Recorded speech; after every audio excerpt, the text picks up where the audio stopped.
Más de 1.000.000 de millones. Este es con mucha diferencia el gran elefante en la habitación, la cifra que siempre rodea los debates presupuestarios de Washington. Y es que estos son los intereses que cada año el gobierno federal de Estados Unidos tiene que pagar por su enorme montaña de deuda pública. Repito, más de 1.000.000.000 de dólares. Y lo peor es que esta cifra no para de subir. Y claro, con semejante número, Estados Unidos se ha ganado fama de ser el mayor deudor del mundo, al tiempo que, por ejemplo, China es considerado como el prestamista número 1. En cierto modo, el cuento de la cigarra y la hormiga. ¿Sabéis qué? La realidad es muy diferente.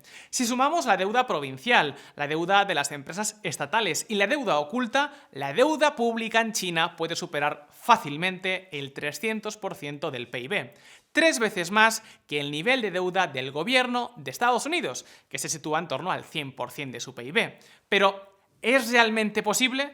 Pues esto es exactamente lo que vamos a ver a continuación.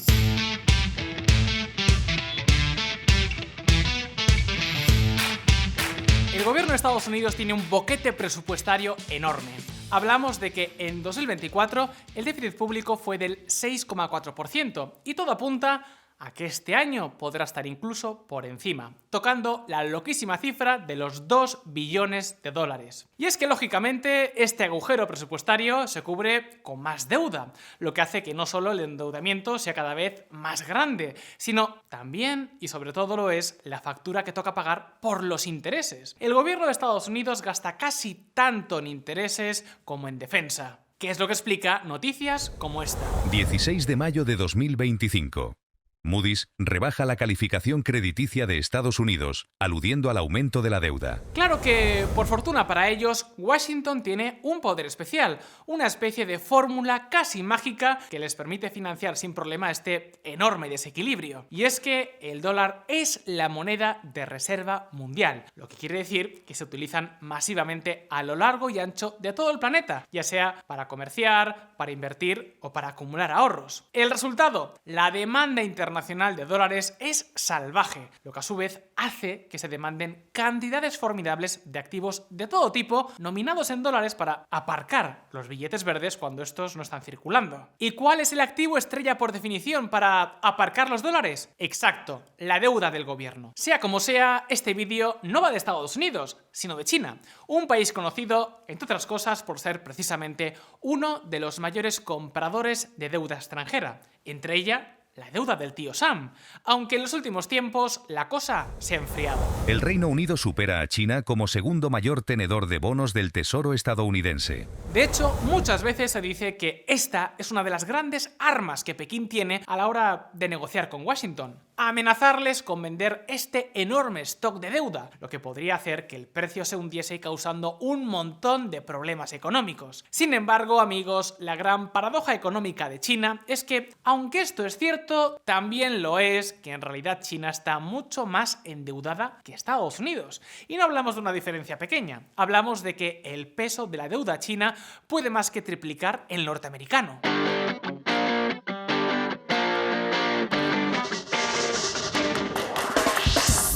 Sí, me has escuchado bien. Y la pregunta es, ¿por qué entonces las cifras parecen decir otra cosa? Si nos fijamos en los datos más conocidos, veremos cómo la deuda federal de Estados Unidos se aproxima al 100% del PIB. Y si sumamos la que tienen los municipios y los estados, el total está en torno al 130%. Mientras tanto, la deuda del gobierno chino apenas supera el 80%. No es una cifra pequeña, pero son casi 20 puntos menos. Entonces, ¿por qué decimos que realmente la China puede triplicar a la norteamericana? Pues amigos, esto tiene que ver sobre todo con que China tiene un modelo completamente diferente. Empezando porque en China la deuda pública está camuflada entre un montón de actores diferentes. El gobierno nacional, las grandes empresas públicas, entidades creadas específicamente para absorber los pasivos del gobierno, es decir, ¿cómo decirlo sin que resulte ofensivo? Para disimular su creciente nivel de deuda. Y sobre todo están los gobiernos provinciales, que si son famosos por algo es precisamente por gastar a lo loco y por sus proyectos faraónicos. Lógicamente, China no es el país más transparente del mundo. Las cifras concretas no están publicadas, pero hay un montón de estimaciones que apuntan a que la deuda de los gobiernos provinciales y locales puede estar en torno al 80% del PIB. Hablamos de más de 13 billones de dólares, unas 10 veces el tamaño de la economía española. A esta cifra tendríamos que sumarle la deuda de las empresas públicas, que siguen directamente las directrices del gobierno. Por ejemplo, cuando el crecimiento económico flaquea, el gobierno les ordena empezar a invertir y gastar mucho más en el país. Y no penséis que hablamos de una o dos empresas, para nada. Hablamos de un enorme conglomerado de sociedades de todos los tipos y tamaños. Y cuando digo grande, es un conglomerado muy grande, porque en China hay casi 400.000 empresas que pertenecen al gobierno. Ojo, hablamos de empresas, no de entidades financieras.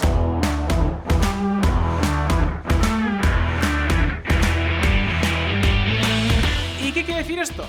Pues que, en cierta forma, los diferentes gobiernos chinos, central, provincial y local, externalizan sus planes de estímulo público en estas compañías, que, como os digo, también han ido sumando un montón de deuda con el paso de los años. ¿Cuánta? Pues se estima que hablamos de unos 30 billones de dólares.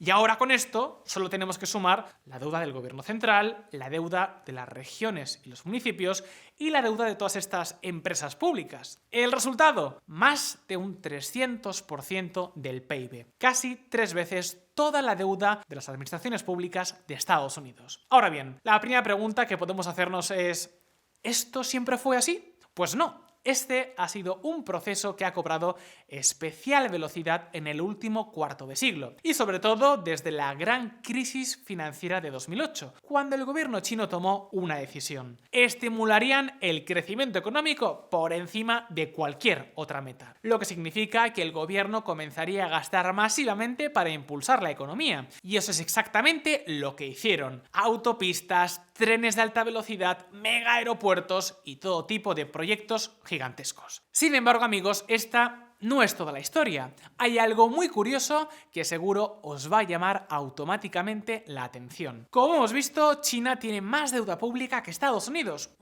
Muchísima más. Casi 3 veces más. Y su calificación crediticia, esto es, las notas que le asignan las temidas agencias de calificación, también es más baja.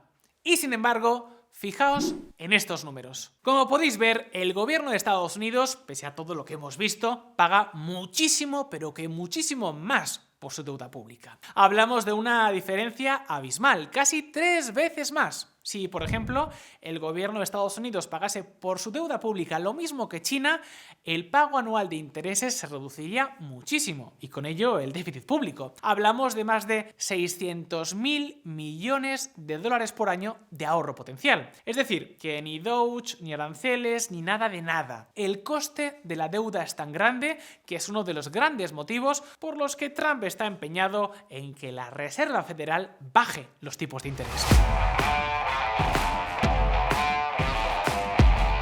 Pero la cuestión es: ¿por qué diantres la deuda china es mucho más barata? Si, como hemos visto, el país está mucho más endeudado. ¿Es que los inversores están ciegos? Pues amigos, la explicación la tenemos en el particular modelo económico de este país, concretamente en los controles de capitales. Es decir, muchos ahorradores chinos simplemente no pueden invertir sus ahorros en el resto del mundo, no pueden sacar fácilmente dinero fuera del país, lo que les obliga a invertir en casa. Y eso no es todo, es que además los chinos ahorran muchísimo, ahorran a lo grande. Por ejemplo, mientras que en Estados Unidos el consumo de las familias supone casi el 70% del PIB, en China este dato a duras penas llega al 40%. ¿Y qué significa esto? Que cada año aparecen montañas gigantes de dinero pendiente de colocar en algún sitio. ¿Mucho ahorro y pocas alternativas? Esto es potencialmente una gran ventaja para el gobierno, que tiene un montón de oferta de dinero disponible para colocar sin mucho problema más y más y más deuda. Ojo con esta idea, porque es una parte crucial y poco conocida de lo que podemos definir como el modelo chino. Porque es que además en este país los mercados de capitales están mucho menos desarrollados y las empresas tienen las manos mucho más atadas por el gobierno, de tal forma que se limitan mucho los productos de inversión alternativos. Olvidaos de hacer grandes inversiones en bolsa. El mercado no es tan grande y resulta más arriesgado invertir en empresas que están más pendientes de lo que diga el gobierno que de sus accionistas, o en compañías que pueden perder gran parte de su negocio de la noche a la mañana por una decisión arbitraria de Pekín. ¿El resultado? Pues que a la hora de la verdad, si tienes dinero fresco, para la inmensa mayor parte de los ahorradores chinos solo hay dos grandes alternativas, además del oro, que también es muy popular: el ladrillo y la deuda pública.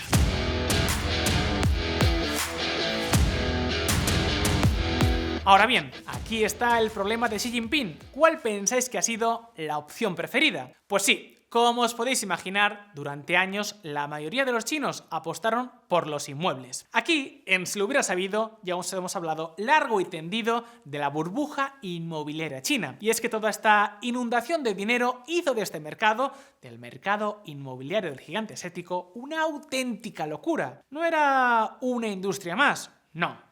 Esto llegó a ser el corazón, el músculo principal y el motor de la economía nacional. En su mejor momento, la industria de la construcción llegó a tener un peso directo e indirecto de casi el 35% del PIB, un 50% más que la media habitual en los países desarrollados. El proceso era tal que así: los chinos fabricaban, exportaban, generaban toneladas de ahorro y lo canalizaban masivamente hacia el mercado inmobiliario. Gracias a este proceso, un país que tenía cientos y cientos de millones de campesinos viviendo en condiciones miserables se organizó a toda velocidad. Hoy, más del 90% de las familias chinas tienen una vivienda en propiedad y muchas tienen más de una, dos o incluso tres.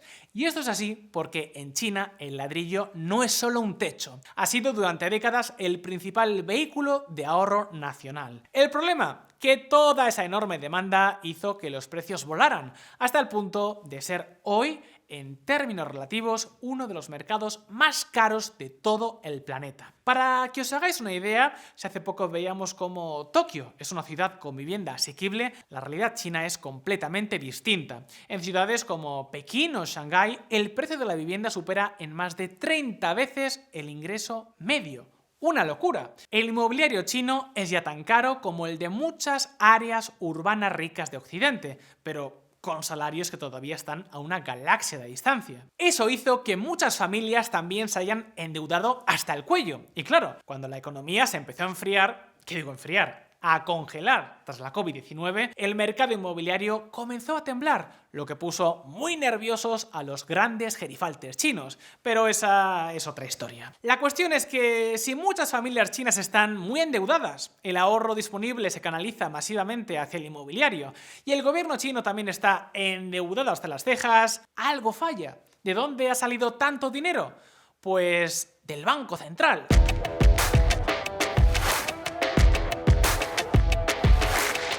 Entre el año 2000 y el 2019, la oferta monetaria en China se multiplicó por 16 y desde entonces el proceso no ha ido a menos, sino a más. Y amigos, esto es lo que en gran medida explica por qué el coste de la deuda pública de China es tan bajo. Y es que tienen su propia dopamina monetaria. Pero un momento, cuando los bancos centrales crean masivamente dinero, el resultado suele ser siempre el mismo: inflación.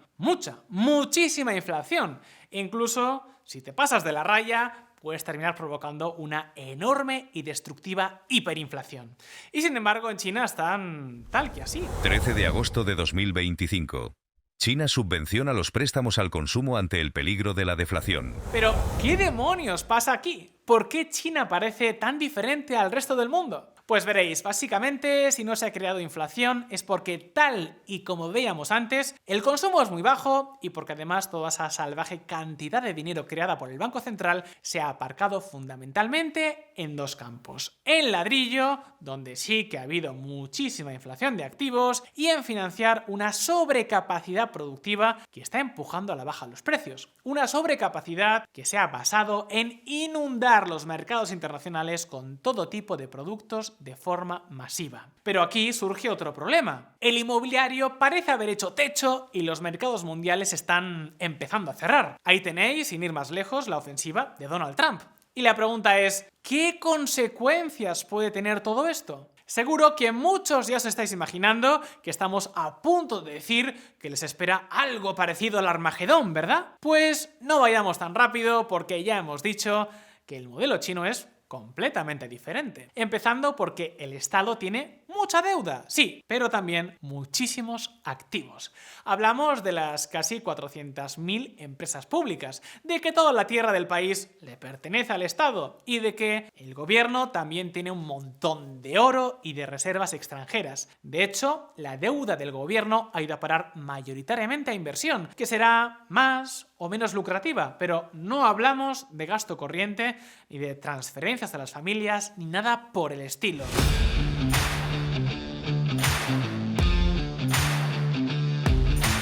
¿Y qué consecuencias tiene esto? Pues que según la Academia China de Ciencias Sociales, el gobierno chino tiene tantos activos que a pesar de su enorme volumen de deuda, todavía tiene un patrimonio neto positivo de unos 40 billones de dólares. Y a ver, lógicamente hablamos de China, un país que no es precisamente el más transparente del mundo y donde los datos están al servicio del propio gobierno. Así que es posible que esta cifra esté muy inflada. Eso no es lo importante. La cuestión clave es que esos activos existen y son más que considerables. Con ellos el gobierno chino podría conseguir razonablemente rápido una importantísima fuente de ingresos con los que amortizar su deuda pública. Esto es un enorme balón de oxígeno que le ha permitido al gobierno endeudarse hasta las cejas. Ahora bien, no todo son buenas noticias. El resultado de todo este proceso es una economía que cada vez está más desequilibrada. Una economía donde grandes empresas públicas,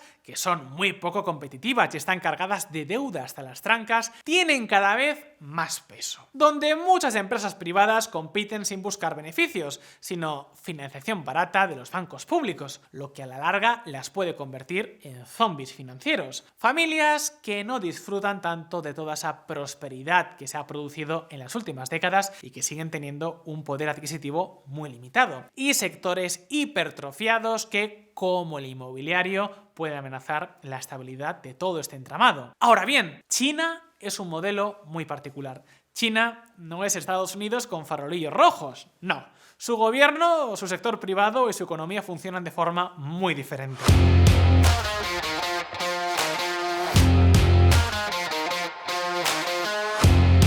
En este país, la situación del gobierno y de las familias no siempre van de la mano. Pero sea como sea, esta es la gran paradoja del modelo económico del gigante asiático. Un país que en los últimos 20 años se ha construido en gran medida sobre deuda, pero donde también parecen tener mucho margen. Un país que funciona con más deuda que los propios Estados Unidos, pero donde el gobierno está relativamente tranquilo. Porque tal y como pasa en Japón, China tiene muchos problemas, pero también muchas fortalezas. Ahora bien, ¿quieres saber sobre las implicaciones que todo este andamiaje tiene para la economía mundial, para la situación nacional del país y para los mercados? Pues no dejes de suscribirte a Si lo hubieras sabido, porque pronto os traeremos muchas novedades al respecto. Y por supuesto, si este vídeo te ha gustado, no olvides darle al botón de like. Muchas gracias por estar ahí. Un saludo y hasta pronto.